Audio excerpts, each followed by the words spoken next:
is Joshua Dempsey. This is my wife, Bridget. We've been coming to Leave a Mark for about 3 years now. And about four to 5 years ago, I was working as a server at Olive Garden there in Grove City. And I served a man named Steve.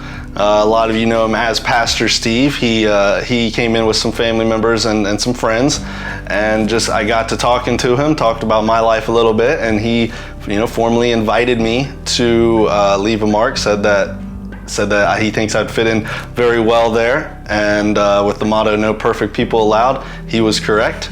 And the first service I came to was actually with my mother, and I texted my wife that day and said, "Hey, this is a really cool place. You should come next week.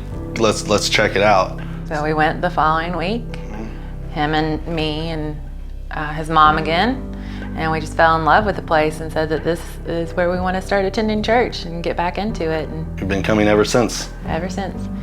And so after we started attending, we went to Growth Track and started becoming a member. And right out of that, she was spending almost every Sunday doing the children's ministry, and I started serving on the media team, working soundboard for the 9 o'clock service. We started attending the young adult small group, and immediately I connected very well with the members there. The leader. We were really good friends and did things outside of church with them as well. So we started, like I said, at Leave a Mark about 3 years ago, and then just a few months later, in the month of June of that same year, I got up the gusto to propose to my girlfriend at the time, which was, of course, Bridget. And I, the girl I am, as soon as we got engaged, knew that there was no better place than Leave a Mark to get married, to start our story here, to really start our story with God and our life together through Leave a Mark. The following May 24th. May 24th, we tied the knot there at the chapel with Pastor Steve. And I look forward to spending the rest of my life with her. And Leave a Mark has really been a part of our lives and a part of that. So we had been married for still coming to Leave a Mark every Sunday, still serving and whatnot. And we that following December, we conceived of our first child. We were very excited. And then fast forward to March 30th, which is a day that I could never forget. I was driving to work, and because we worked together at the time, and a semi truck pulled out in front of us, and my husband swerved, so we would try to miss it, but he ended up taking the full impact, saving me and my unborn child.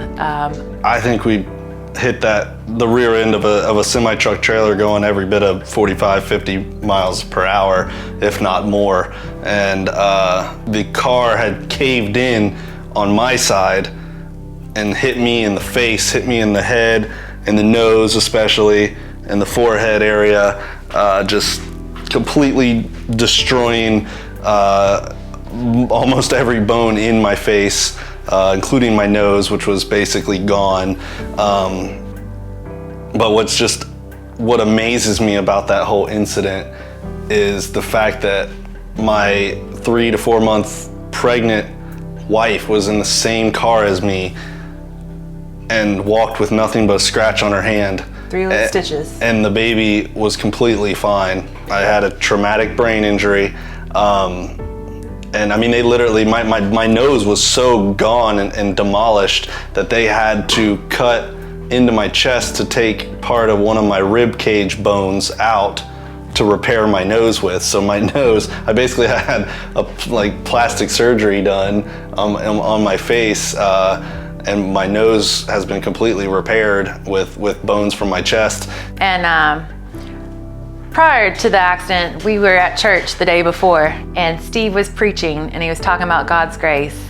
And my husband looked over at me and he said, "Oh, Grace is a really pretty name." And I said, Sure, honey." And I smiled and I said, "No," in my mind, I was going to name her Bailey Jean. And then, the accident happened the next morning. And when my husband was fighting for his life at Grant, I just remember I walked in with his family around me and I said, "If it's a girl, I'm going to name her Grace, because she was saved by God's grace and Josh was saved by God's grace, and he saved us." Absolutely. And no matter what, if it's a girl, that has to be your name. His eyes were swollen shut.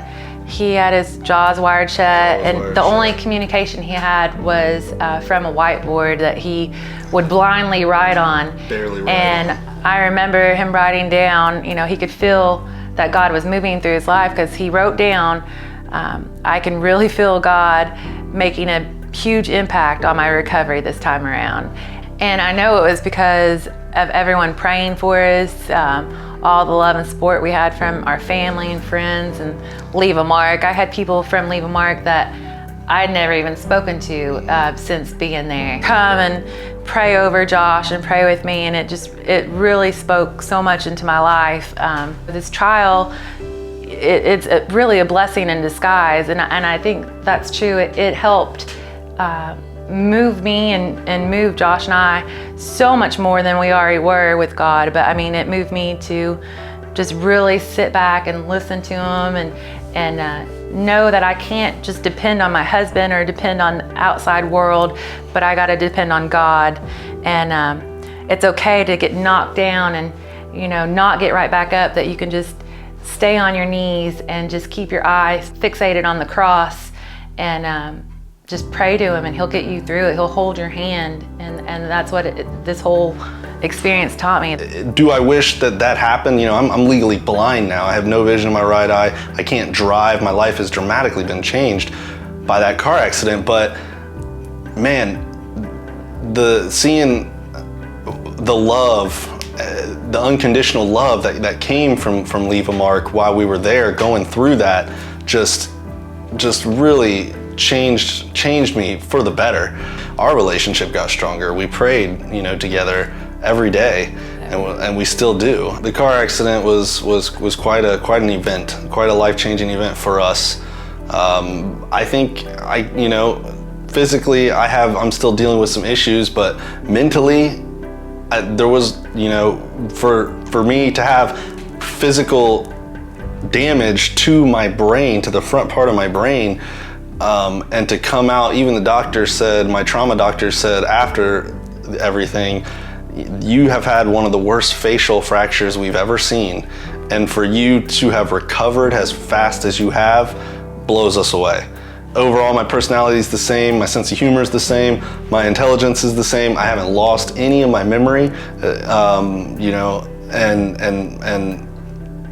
I just have God to thank for that. During the hospital, they had a baptism, and I couldn't be there for it because I was, of course, tending to my husband. I didn't want to leave his side, but God spoke to my life and said, "This is something that you need to do." So the next baptism that came about was at the end of August, and I was 2 weeks away from Grace's birth date, and I decided I wanted to get in there. And so I felt like it was not only me getting baptized and saying that I declare my life to you, and I want to show the world and bring, let them all know that I just want to do your work. I felt like it was bringing Grace, our daughter, up to be in God's word and to really follow that path also. And so I went in and I took the plunge. You should have seen this 9-month pregnant woman climbing up into that pool to be baptized. It was definitely something to see. It was really cool. And then in 2 weeks we had our baby Grace. And this is Grace Ann. She actually just turned 6 months a couple days ago. Yeah. And she is our everything. We our entire lives are focused on her now, and it's not just about us anymore. It's 100% about her, and a lot of people claim that their children are miracle babies. Well, she really is a miracle baby after surviving that car accident. And you know, I always like to say a lot of kids grow up thinking that their dad's their hero.